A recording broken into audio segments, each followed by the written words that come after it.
Seahawks fans, wherever you may be. Thanks for listening to the show. Join your hosts, Bill Alvstad and Keith Myers, as we talk Seahawks football.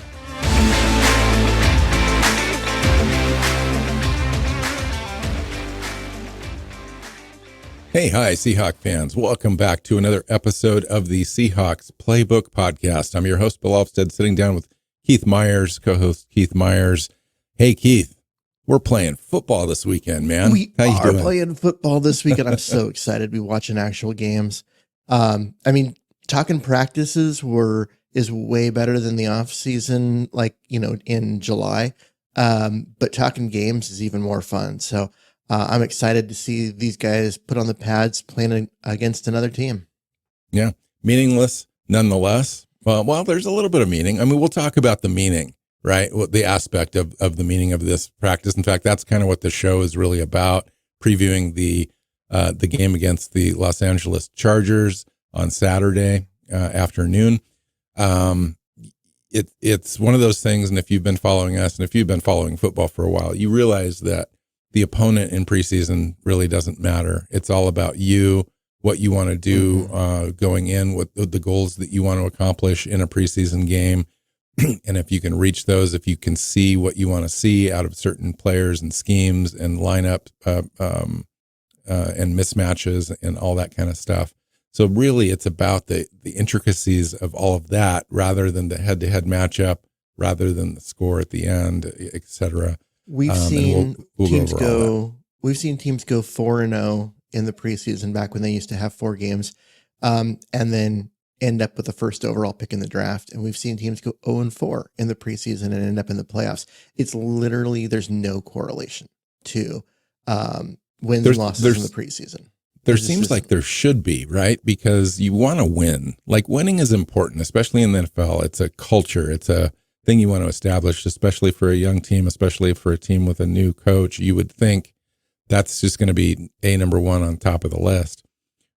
Again, it goes back to what I was talking about earlier. You just really want to see certain things. Yeah, you'd like to win, but it's not the most important thing you go into the game to try to achieve. Yeah, I mean, you're right. You'd think it should be correlated. Besides, the teams that win a lot in the regular season should have more talent, and so as starters come out and the backups come in, they should get even more dominant. But it just really doesn't correlate, and I think that has a lot to do with just the way guys are managed, the way schemes are vanilla. So it's just, I think the more talent and depth you have, the more you're willing to let those guys play and keep your starters on the sideline. So, I don't care about the score. I want to see how the guys play. I want to see how they fight. I want to see how they respond in certain situations. I want to see receivers getting open, quarterbacks making decent reads. But even that, it's so early before the games. They're still working on this stuff. So, we'll see. Hey, and just so you know, your background's kind of askew. So the Seahawks, they were really in a position last time we recorded to sign center Connor Williams. And they, in fact, did that. They successfully did that. I'm really impressed, mostly on this thing, with the patience of John Schneider. And he's kind of shown that throughout the entire offseason. This dude, especially if this team ends up in the playoffs with a new coach and whatnot, he deserves to be the executive of the year, I think.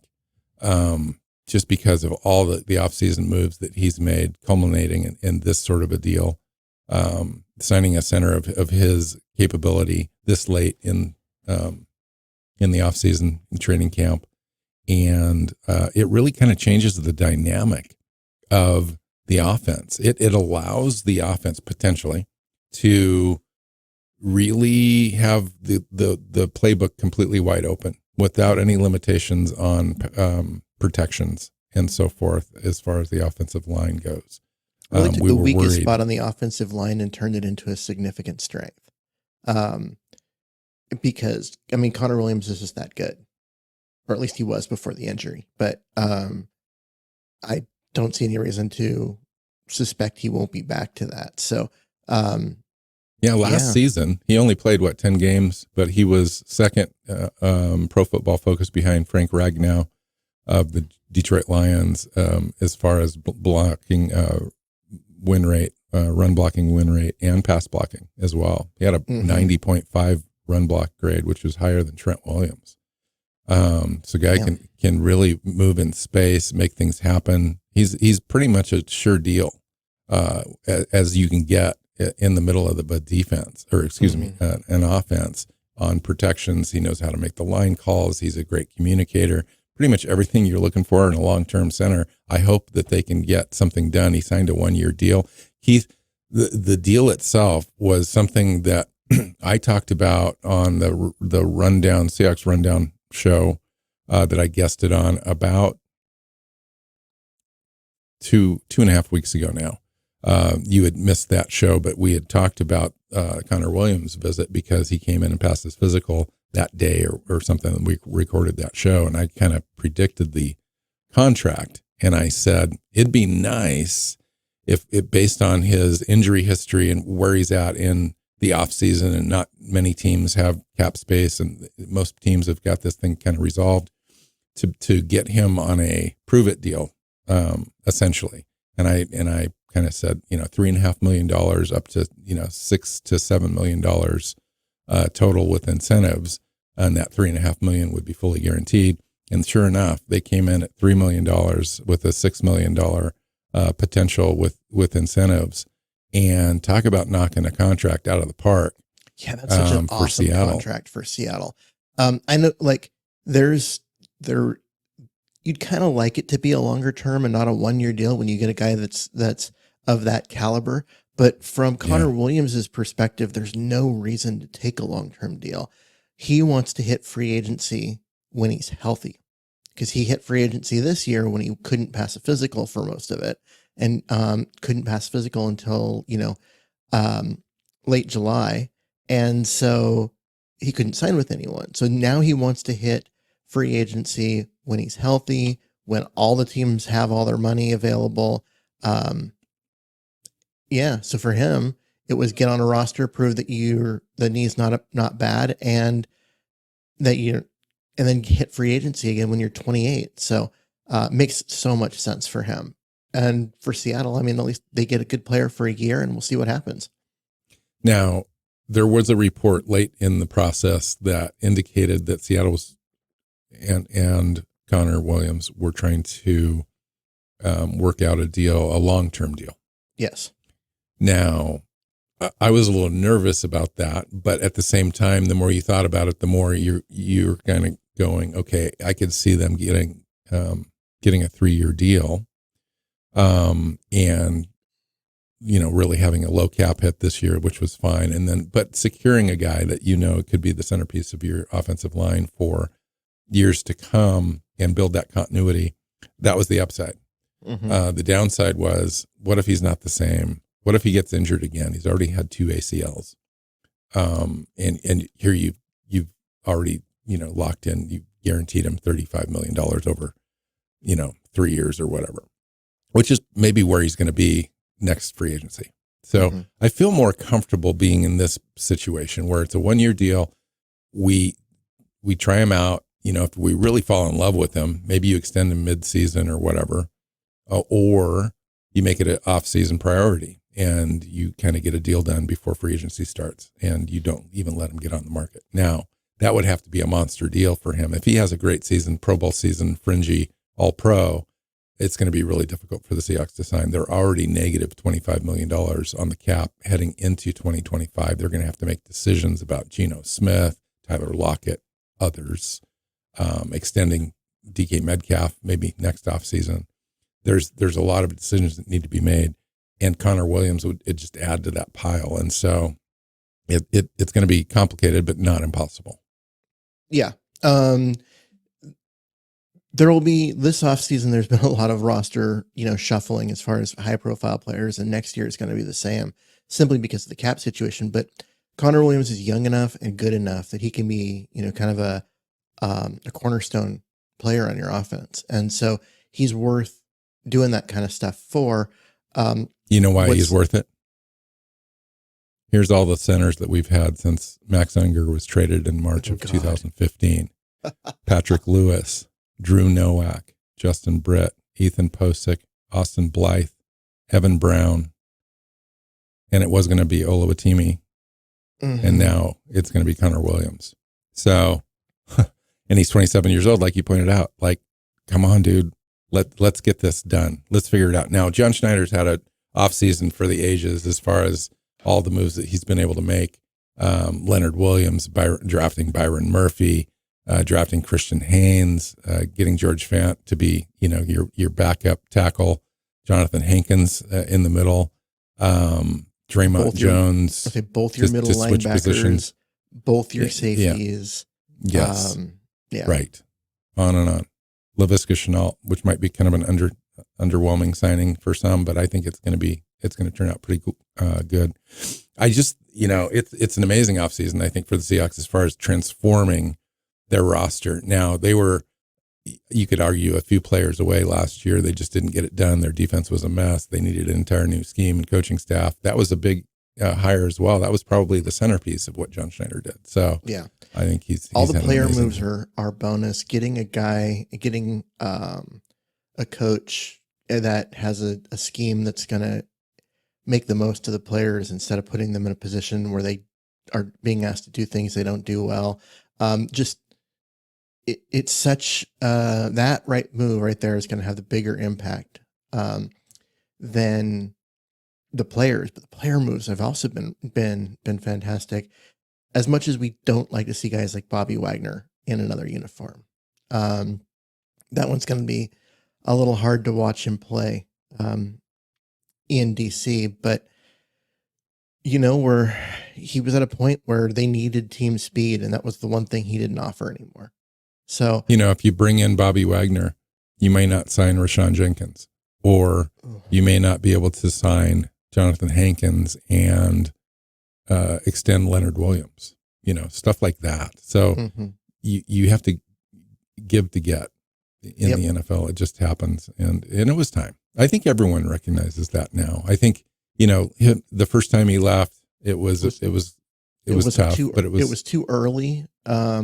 The first time, I'm going to get it was the way it was set up with his contract and everything. They didn't really have a choice.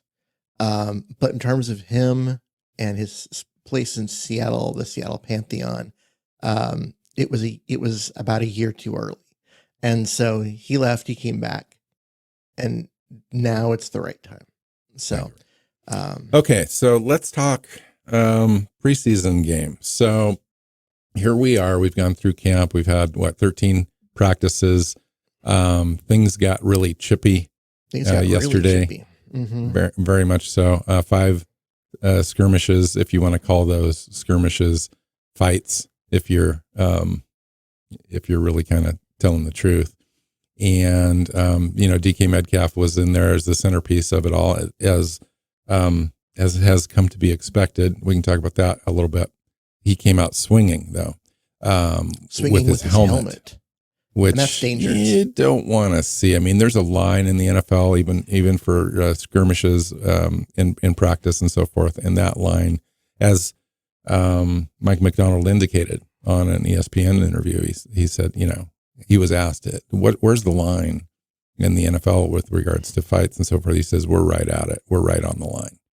And it's true. And DK came back and spoke about it to the team. And it's one of those things where I think personally, this is my personal belief, it's overblown a little bit. These are internal conflicts, internal things that the team goes through. These are very, very common. And it's on the whole, for me, it's a positive. It's a net positive. Now, yes, you don't want a whole bunch of stuff going on with your teammates, but I think it ends up building a team camaraderie, a closeness that you might not otherwise have, because your teammates are showing they've got your back, which is so important in the NFL. And building that in a young team that's really trying to transform itself to a new identity, I think is more important than the actual physical little skirmishes. At the end of the day, in December, no one is going to bring up or remember the fact that they had 5 fights on one day in August. They're going to be going, oh my gosh, this team is so exciting. They have this attitude. They stick up for each other. They fight in games and have a resolve that we haven't seen in 5 years. That's the result. So for the people listening, I want you to connect the dots between fighting with your teammates, which sounds like division, to camaraderie and being together as a group, because that sounds like the opposite. I know I know it's not, but I just want you to see if you see how you can connect those dots and explain that for everybody. Well, if you've played any sport, you know that the competitive juices are just flowing all the time. You want to be the best. And one of the ways that you get to be the best is by practicing against like-minded competition, equal competition. You've heard the term in practice, steel sharpens steel, or iron sharpens iron. And that's what we're talking about here, is that they're trying to bring out the best. When you're in a very competitive situation, you're fighting like heck against even your own teammates. You're trying to make the roster. You're trying to be better. And going up against a player like DK Metcalf, for example, is a defensive back's dream, because you're testing your physicality, you're testing your speed, all things. Like DK is the premier wide receiver in the NFL and probably the premier physical wide receiver. And going up against a guy like that in practice every day is going to make you better. And out of that comes tension and conflict, and eventually it spills over a little bit. But at the end of the day, all of that tension and conflict turns into feeling good, feeling positive. It makes DK Metcalf better. It makes Tariq Woolen better, or Witherspoon, or Jackson, or Trey Brown, or whoever's going up against him, because they faced the best and they did pretty good. And so, and out of that, your own teammates rally around you, and come to your defense and make sure that they're sending a message that we're not going to let that happen again. And eventually that message gets sent to the opposing team, not just your own teammates. And so that's kind of how, for me, I know it's a long way around to encircle that idea, but that's kind of what happens. Yeah, well, and just to add to that, there's a couple other parts of it. One was, DK took it too far, but then at the end of practice, spoke in front of the entire team, and didn't make excuses, anything like that. It was about bringing the team together and about remembering, that, and admitting that he took it too far, and admitting that he screwed up, and that actually is a big deal. And then the other part is, one of the fights was, Pharaoh Brown coming to the defense of Jake Bobo, who he thought got smacked a little too hard. And when you talk about the camaraderie aspect of it, when you've got a guy coming over to be like, you're not doing that to my teammate, to my guy, like, that matters. It matters to Jake Bobo. It matters to the other guys in the offense. So I agree with you. I do think that ultimately all of this competitiveness, all of this stuff, as long as it's not personal and it doesn't get personal in any way, it can bring a football team together. So we are facing the Chargers on Saturday. It doesn't really matter about the opponent, but I'll talk about them just for a little bit. New head coach, Jim Harbaugh. Everyone's familiar with Jim. Had 4 seasons in the NFC West and was very successful in San Francisco. 4 years of professional coaching experience, but it resulted in a trip to the Super Bowl and 2 NFC Championship games and 3 really wins and 3 appearances. Yeah, it feels like it was more than 4 years. Isn't that crazy? That is crazy. And his offensive coordinator at the time was Greg Roman, and he went and hired Greg Roman this offseason to be his offensive coordinator again, most recently with the Ravens. So The interesting aspect of all this is that our coach has fresh relationships with both those guys, and knows them intimately, and vice versa. So this should be a kind of a fun game in that respect. I like Greg Roman as an offensive coordinator. I think he's kind of innovative without really going over the top. I mean, he's just a solid guy, uses his personnel correctly, and so forth. He's a guy that fans consider boring. He likes to run the ball. He likes to run the ball. He likes to run the ball. He's good at developing good running games and top play 3 in the league games in off rushing of that. per game in each of the 4 seasons he was with the Ravens. Yeah, and I mean that's kind of his identity, is he wants to run the ball. He wants to go play action. So fans find him boring. They want coordinators that sling the ball around and put up highlight reels and that will happen. Yeah, they've got Justin Hubert now. Justin Hubert's out injured right now.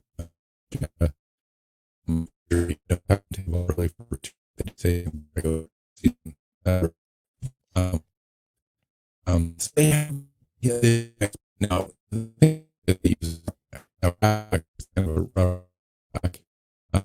but he could also the ball around, and they did that quite in games there with I just lost his name. Sorry, Frank Gore, and so it'll be interesting to see them as a team. They're kind of a middling team this year in a lot of respects. I think they're going into like ESPN's power rankings, for example. The Chargers are 15th, while the Seahawks are 23rd or 4th, which is completely down at the bottom. This is why I don't put any stock in that.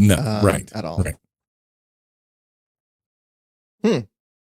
So it looks like we lost Bill there for a second. He'll be back. He always comes back. He's coming back watch. now. There you are. Then we switch sides. Something to watch in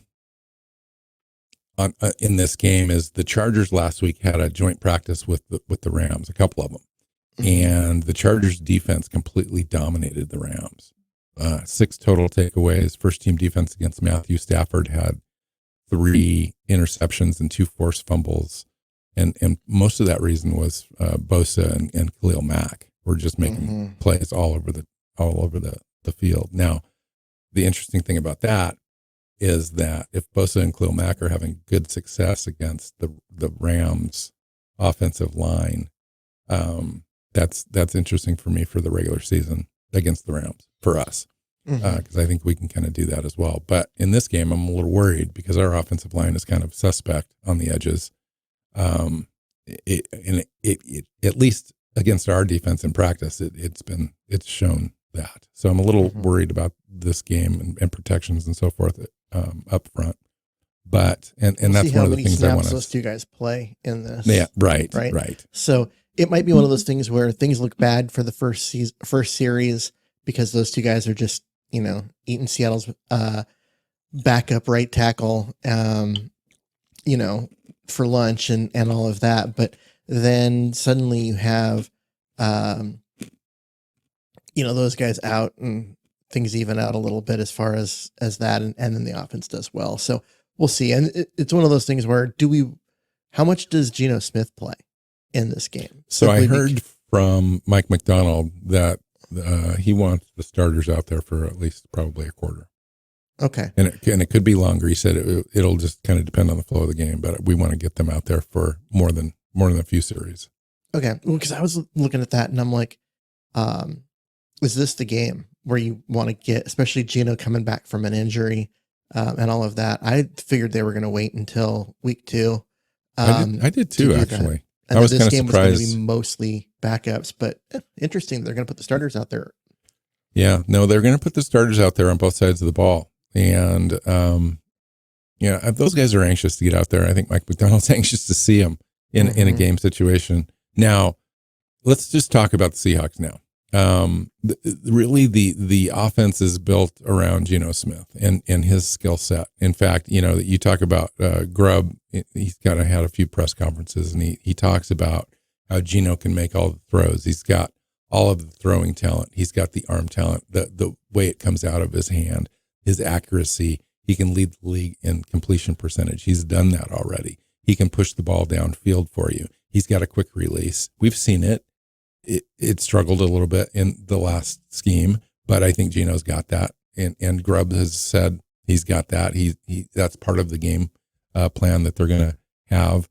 And so he can, have a high completion percentage with those underneath throws and so forth. He understands the protection schemes on the offensive line. He's a seasoned veteran. So basically, Grubb has got counterpunches for every defensive scheme out there and anything that any team's going to want to throw at him.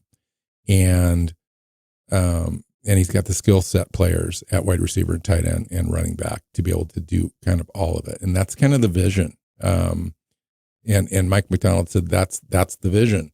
We can hit you in all parts of the field at different tempos, different operation styles. And we've got the trigger man for the job too, McDonald said. Yeah, but can they block for him? Right. That comes down. I mean, in the end, they have all of everything you'd want for an offense except for the blocking. Yeah. Well, I'm going to be optimistic. I'll play the optimist. You play the pessimist. Optimistically, we just signed Connor Williams. He's going to be ready for the regular season. Yeah, he's not going to play in this game. Maybe game 2 of preseason, they get him a few snaps and so forth. Kind of work him in, right? Mm-hmm. He needs to get in some sort of shape because he's not been at practice at all. And then Charles Cross is having a great camp. He looks like he's going to take a step forward. That's the report from multiple people. Mm-hmm. And then Laken Tomlinson is just that seasoned vet on the inside. Maybe the play of Connor Williams and Charles Cross on either side of him improves his play from the last few seasons. That's the optimist viewpoint. Over on the right side, you've got right guard. Bradford is, trying to kick everyone's ass and take names to keep his job over there at right guard. And Christian Haynes is there, worst case scenario, as a backup. He's also playing left guard in practice as well when Laken Tomlinson is out, taking a day's rest or whatever. So we could see him available at both spots, which is great diversity for the offensive line. And then over at right tackle, we've heard reports Abe Lucas is going to be ready for the regular season. We haven't had that confirmed by the team. There's just no mention of it. There's no timeline. There's no Abe Lucas is going to be activated next week statements, and which would allow him 3 weeks of ramp up time to kind of get ready to go. That to me, that would need to happen fairly soon in order for him to be regular season game 1 ready. But if he is, that's terrific.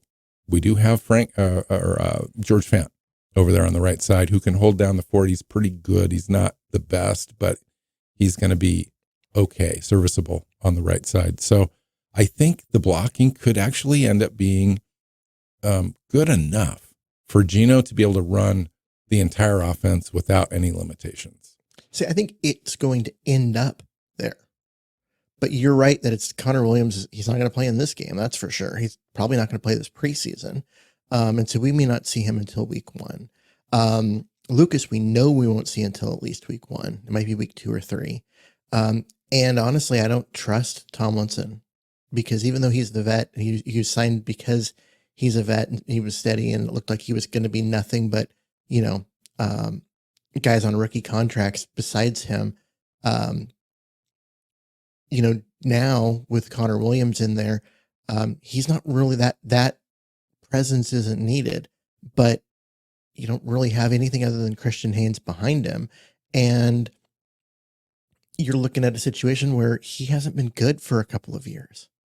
So he used to be good, but he's had a couple of really down years leading into this year. So I just look at all of those factors, and I think, and that's not even mentioning Bradford, who was up and down. There were some highlight reels and some really low light reels in last year's tape. So hopefully he's improved a bunch, but other than Charles Cross, I just am not comfortable with the rest of the line for the next 4 weeks, 5 weeks. So talk to me about what you're looking for specifically in the preseason games and starting with this game on Saturday from the offensive line. So what I'm going to look for is because you're looking at a lot of guys that are end up being backups. I want to look at just like their communication, their do they seem to be moving as a unit and not as individuals? Do they all seem to be working in concert with each other? Because that gives you an idea of where they are in terms of learning all the little intricacies, the tiny details, which are easy to talk about in film room and practice when you know what's on the other side of you. But when you've got different guys in different spots and they move around, and does everyone get up to speed in the 10th of a second you have to as guys move? So, that's kind of what I'm looking for from them. I honestly, if they hold up with Olotimi and Fant and McClendon Curtis and Bradford and those guys getting a lot of playing time, if they hold up reasonably well, that's a good sign. That's a great sign. It's a good sign, and it's a good sign in this respect, because maybe some of those guys aren't going to start. Christian Haynes, McClendon Curtis, Oluwatimi now. Maybe you're going to take a look at Stone Forsythe and Michael Jarrell, the draft pick, and Satoa Lumea. What it would tell me is that the coaching is working. That's what that would tell me. Those guys are ready to play. Those guys are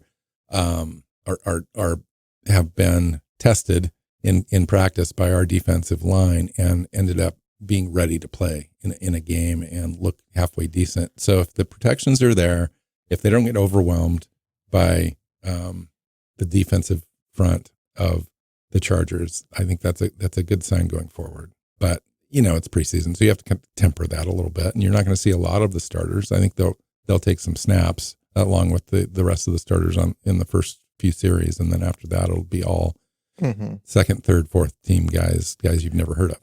Well, in the end, you want Geno to be able to get reps within the offense where he's actually running the scheme and not having to improvise and go off script because the blocking broke down, right? So because we want these reps to be useful, and so I want the offensive line to hold up enough that Geno gets effective reps in the offense. And everyone gets effective reps, right? Yeah, because the wide receivers can run their routes. The running backs have holes to run through.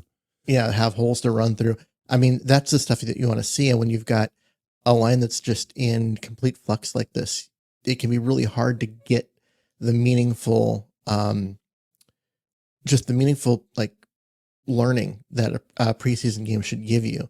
And so I hope that the offensive line can hold up enough that they can get those kind of reps in. Like that's really what I'm looking for, what I'm hoping for.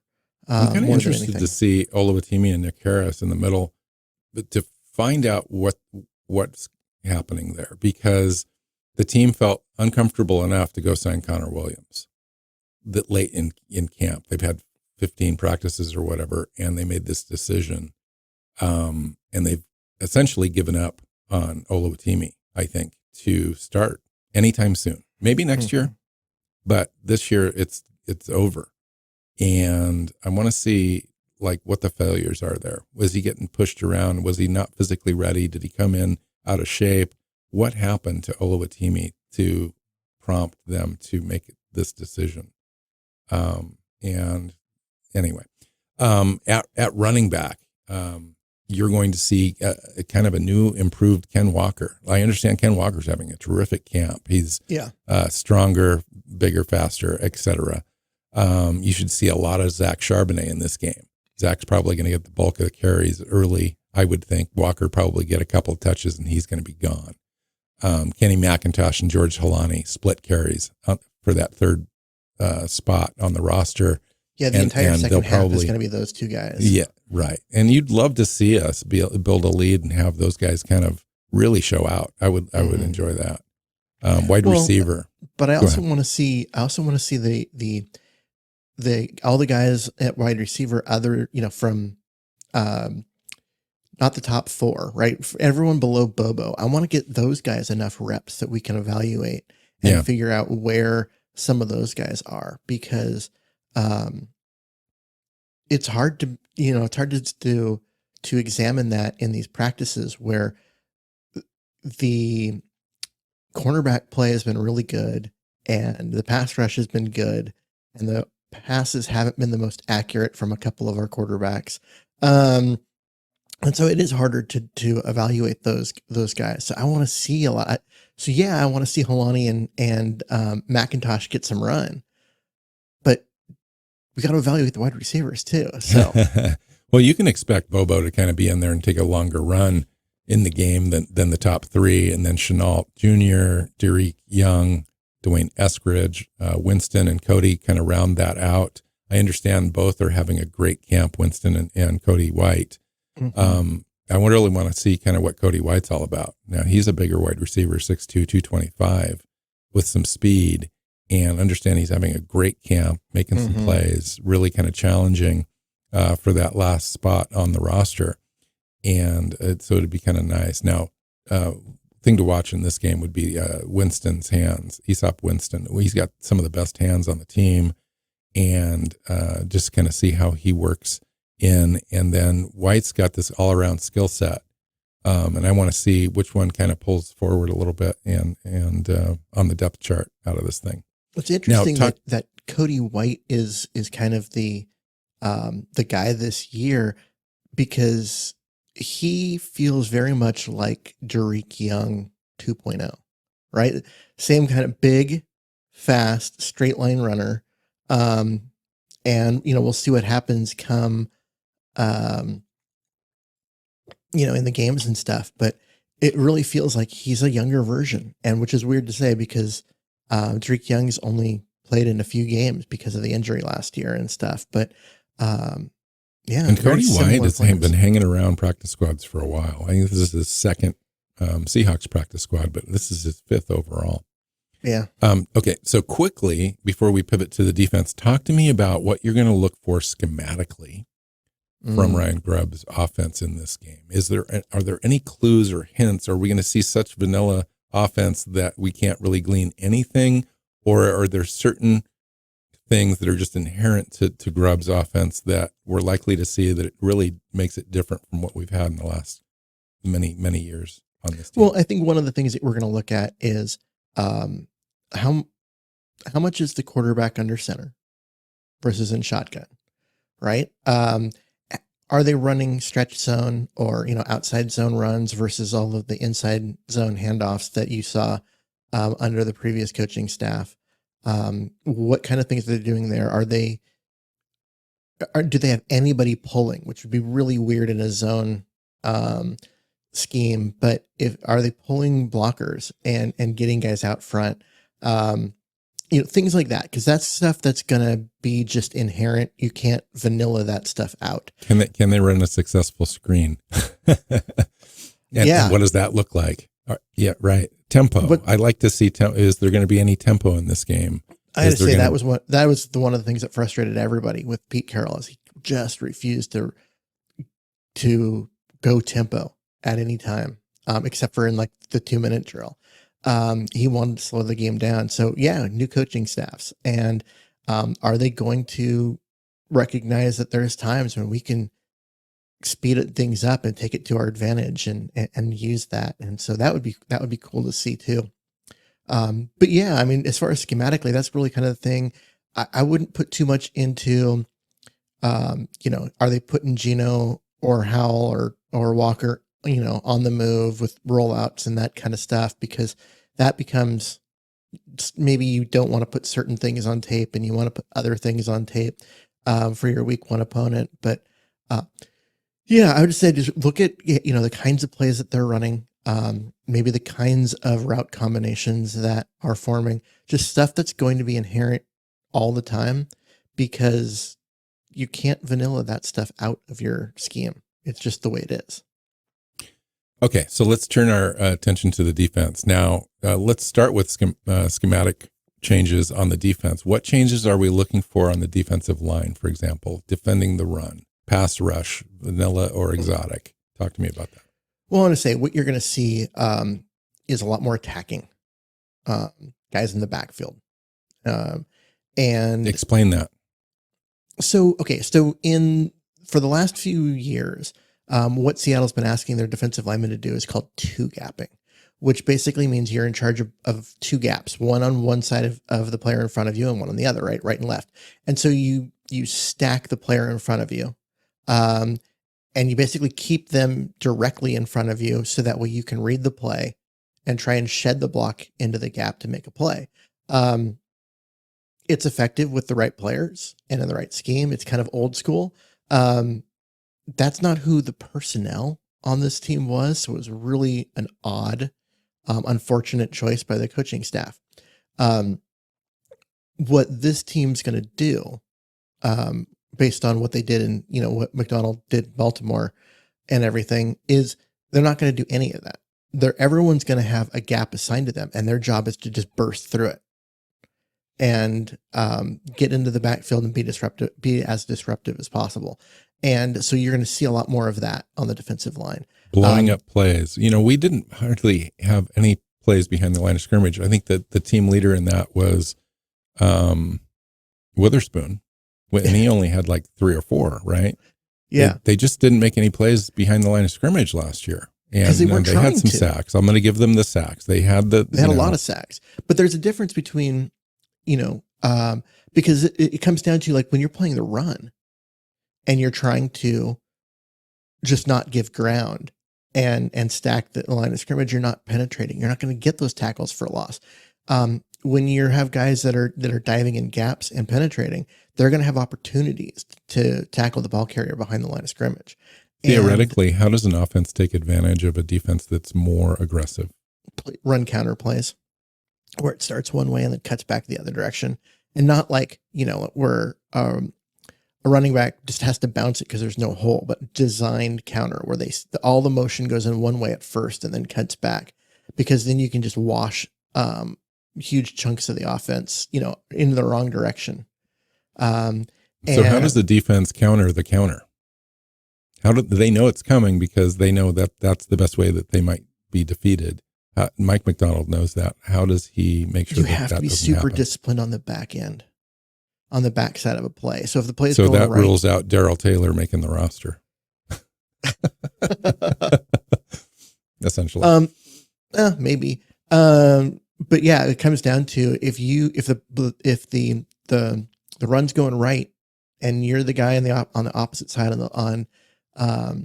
you can't get sucked in. You can't get sucked in. You've got to stay home. You've got to maintain your gap integrity, and you want to come down that line, behind the line, and try and make that play from behind. But you can't do it, because if you do it, they're going to beat you outside, and there's no protection out there, so they're gone.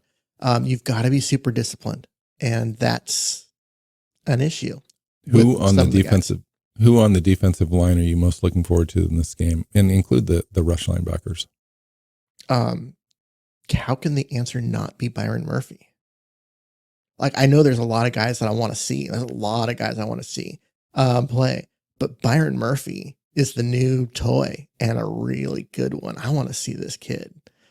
I mean, I do want to see Hall and Mafe and Nwasu, the rush linebackers, get up and get after the quarterback. I want to see all that improvement from Hall, and all of that. But man, Byron Murphy is just so intriguing. I'm interested in seeing Mike Morris. I've just heard so much about him in training camp that he's just really taken this next level, and they're using him in ways that were similar to what he was used out in Michigan under Mike. Well, the thing is that he was having a great camp last year, and we were talking about, wow, this kid, I think he was a 5th round pick, but he's playing like a 1st or 2nd round pick, and then he got hurt, and he was done. And so for him to come out, new scheme, new coaching staff, all of that, and have another really good camp, that's and they can move him around a lot. He can play inside. He can move down into the 3 tech. He can play outside and rush from the outside, even out to the 9 tech. And so that scheme diversity is going to get him on the field, I think, this year. Mm-hmm. Okay, talk to me about the first line of defense after the defensive line. The undersized linebackers that we've got, can they fill holes and tackle? Can they run and chase? Can they do pass coverage? And now Jerome Baker's missed his fourth straight practice, fifth straight now with a hamstring injury. Tyrese Knight's getting a good run with the ones, Tyrell Dodson, and so forth. Talk to me about the linebackers. Well, for me, we know that the two guys that they signed, we know they can cover, and we know they've got speed and all of that. I want to see them get up and make the tackles in the hole the way Bobby Wagner was the best at doing. He was the guy that came up into the hole and made that tackle at the line of scrimmage or for a 1 yard gain. And I want to see these guys do that because it's going to be hard to watch middle linebackers not do that after watching Bobby for all those years. Right. But it's a completely different way of playing the position, I think, is what McDonald's is asking them to do. Yeah, these guys can cover. And they can do those things. But can they come up and into the hole and make those plays? And do they come up or are they hanging back because the scheme is asking them not to give up on certain zones of the field, and you don't want to get beat by play action and that kind of stuff? Like, are they making the right reads, coming up when they're supposed to, and staying back when they're supposed to? So how big of a role then does safety have on this team, given what you just said? Oh man. It's not as big as in the Pete Carroll defense, where there was, they were kind of the catch-alls for everything. But there's an importance here because you've got to have a balance between your coverage responsibilities and getting up to help against the run. And typically the safeties are in the back and you aren't getting up to help against the run much unless you're playing a system where you've got Cam Chancellor in the box all the time. But that only worked because you had Earl Thomas on the back end with all of his speed. So no, in this scheme, you're going to see the guys rotating, and they're both going to line up square, but then they're not going to play that way. One's going to rotate up, one's going to rotate back, and it's going to be different on every play. And it's not, there's going to be a lot of movement and a lot of disguising. Whether we see that in this particular game, I don't know. So let me ask you this. What do you expect to see in the first 3 preseason games that'll kind of indicate what the regular season looks like as far as the middle of the field coverage? So you've got your linebackers dropping back, you've got your safeties in there as well. And your nickel corner. What does that look like compared to what we've seen with Seattle in the past? That is a great question because I am unsure whether we're going to see more man coverage in the middle or whether it's going to be pure zone. And if it is pure zone, how is that zone alignment? And like, where does the safety, let's say the forwardmost safety, where typically would be a strong safety, where does that zone align compared to the linebackers? Who's got the hook zone and who's responsible for the flat and that kind of stuff. Like there's a lot to be determined. Because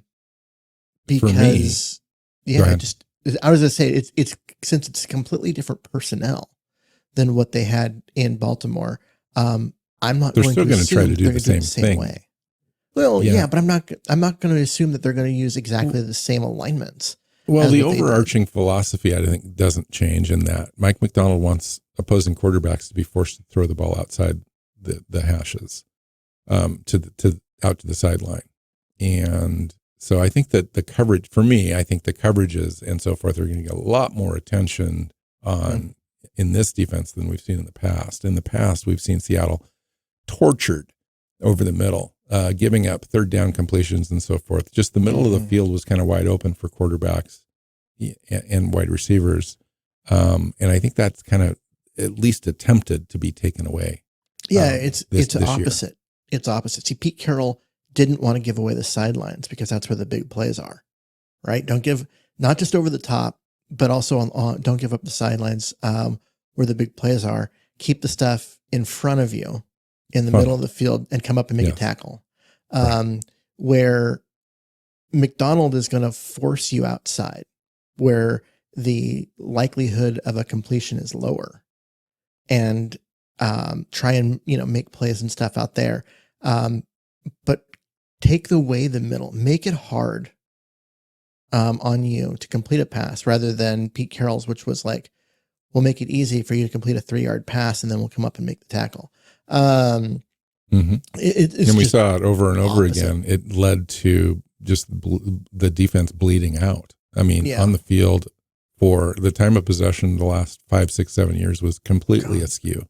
Yeah. And third down completions, we were one of the worst defending third downs in the league, and on and on. I mean, I think that's over, is what I'm trying to say. God, I hope so. So let's talk about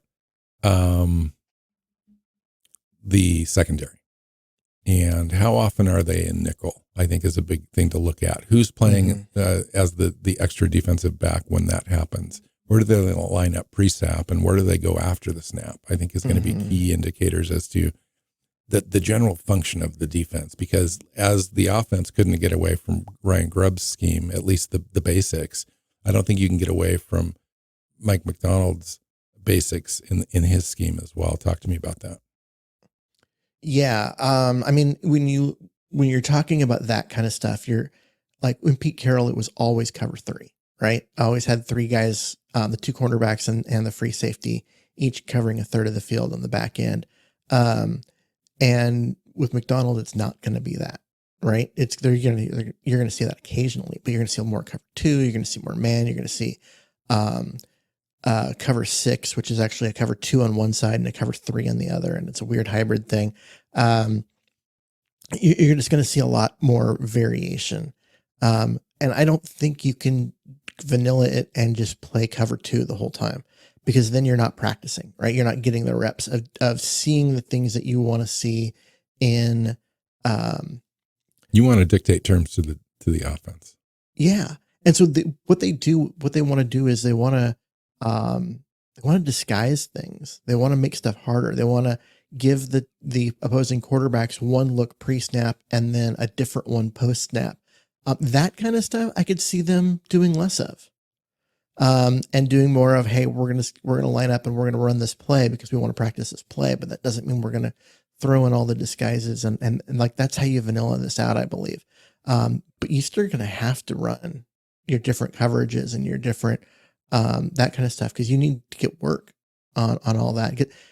This defense, the scheme requires a ton of communication, and that's part of the reason why they haven't had the music blaring at practice, is because Mike McDonald wants that communication, and he wanted to hear the communication so that he could step in and make adjustments. But hey, you need to say this and that kind of stuff. And that communication's key. I want to see them working together and communicating. That was always one of those things which was really frustrating with the opposing coaching staff, is they talked about the communication and all of that, but then the guys didn't communicate well. And you saw a lot of 2 guys taking the same crosser and leaving the guy running the post open and that kind of stuff, which was really annoying, and that's how they ended up giving up big plays and stuff like that. So how is the communication working and all of that? And yeah, there's so much going on, and it's a completely new scheme for everybody. So talk to me just for a little bit on beyond Byron Murphy, who on the defense, all the way through the depth chart, are you kind of looking forward to seeing in the preseason? Honestly, I mean, obviously, like Woolen and Witherspoon are always fun. I want to watch those guys. Trey Brown's been having a tremendous camp again. But those guys are going to play. Those guys are going to play a lot. I want to see, does Pritchett have the it factor to show that he belongs on this team for more than just special teams, right? Is Darrell Taylor going to actually show that he can be a player that does more than just one thing, right? Because if he's a specialist that can only play 20% of the snaps, his value is a lot lower, even if he does that one thing really well. Can he show some sort of ability to read plays and do things? That would be nice to see. But yeah, and then the pass rushers. I'm excited to see Derek Hall. He's been having a really good camp. And after last year where he just kind of felt lost, the idea that he's having that big breakout where you get better between year 1 and year 2, the same way that Boye Mafe did a year ago, is enticing.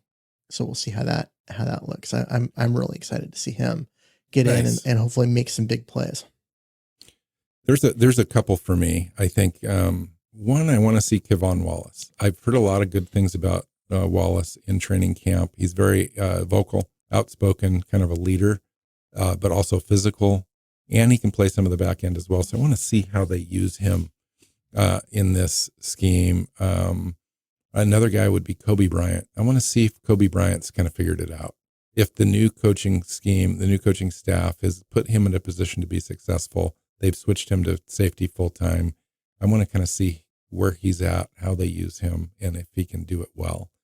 And then I want to see Carlton Johnson, undrafted rookie free agent.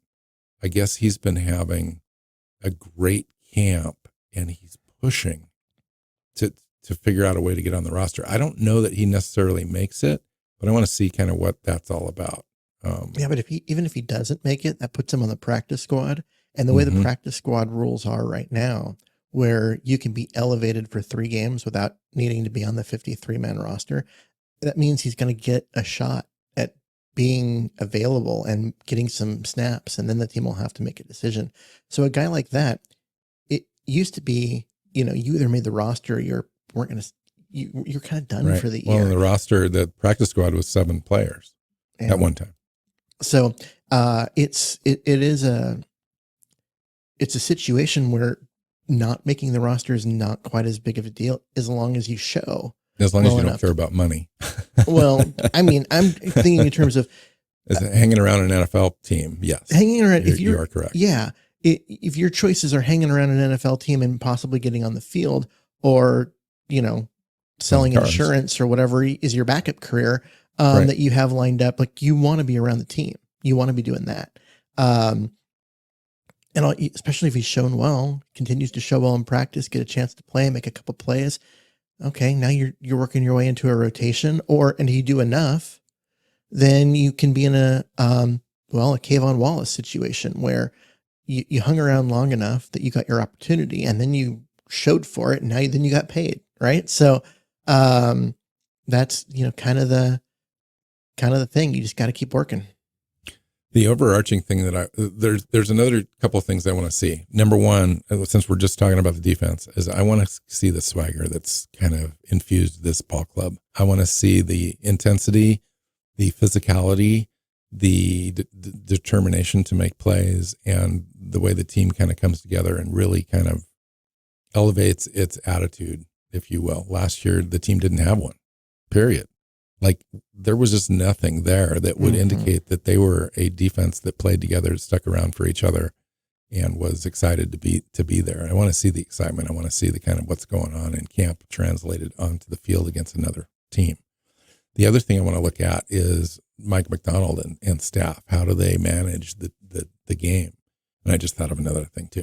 How do they manage the clock? How do they, what do they do on 4th down and short in key situations and so forth? That'll be kind of interesting to me. The last thing that I just completely forgot about until just now was special teams, like the kickoff rules specifically. This is the first chance that we're going to get a chance to see that in a game. And I kind of want to see what their approach is, what the Chargers' approach is, and see kind of if anything works or if anything doesn't work. I just kind of want to check that out. Well, yeah, because the only thing they've had so far is, playing against each other. So you have what they thought would work as a kick team, and they go, okay, well, how do we defend that? And then you got to look at, okay, what do other teams are going to have fresh ideas, right? It's not everyone's not going to do the same thing, because it's so new and it's so different and so weird that there's going to be some creativity that's unexpected. And so I want to see some of that. And I want to see, and some of it they may not, if something's been really super successful in practice, they may not show it.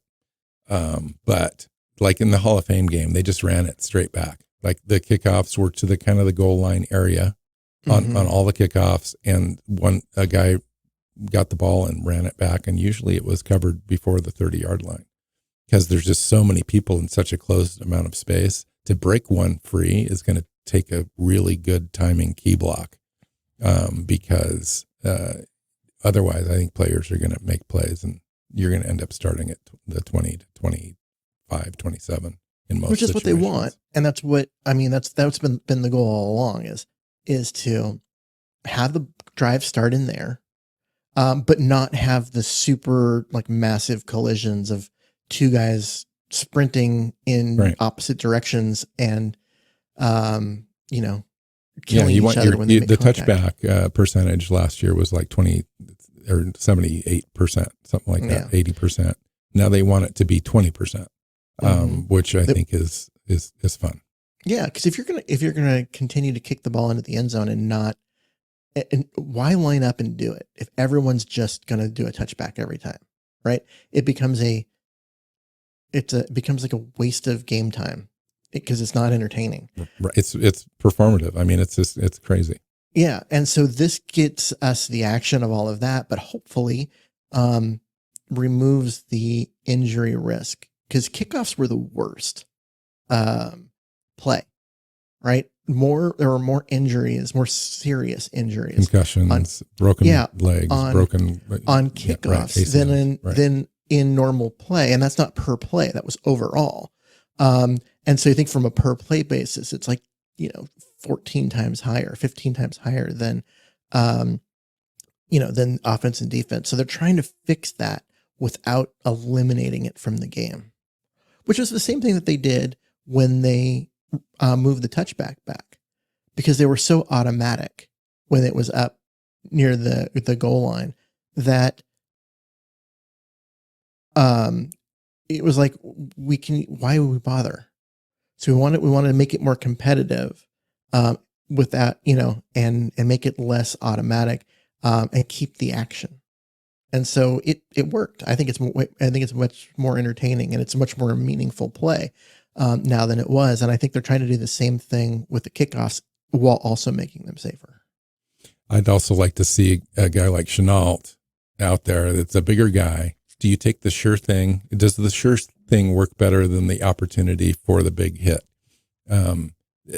Chenault's kind of the sure thing. He does have the ability to kind of hit the home run if he can get out into space, but there's not a lot of space. So his role could be, let's just get the ball back to the 25 minimum, and maybe we can get to the 35.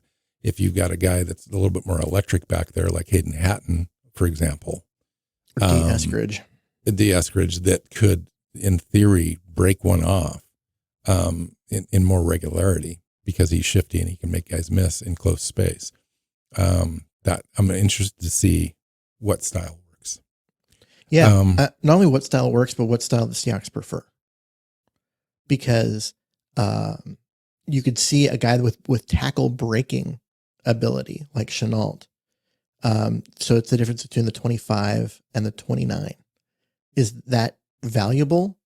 Or are you going to take a guy like Eskridge, who's going to, more now it would, instead of at the 25, it's the 23, but on every fourth one, it's at the 35. You know what I mean? So it's like the same average number of yards, but you get that one where you get those extra yards occasionally. Yeah, and if he can give you one or two during the season that takes it to the house, that could be very, very important. I think you end up with both guys, actually. Yeah, they're allowed to have two back, and it might be one of those things where you put them both back and you let the opposing team kick it to one, and then you decide if you're going to run it, straight out, or whether you're going to try something trick, like get everyone moving one direction and then. I'm interested to find out if they have plays called like when the ball is kicked and they can see the direction if they call out a play, or, a blocking formation of some sort, or if it's just a physical thing like hand fighting for the blockers, and then the receivers are just trying to find a lane, or some sort of coordinated, return would be interesting. Yeah, I don't think it's going to happen while the ball's in the air.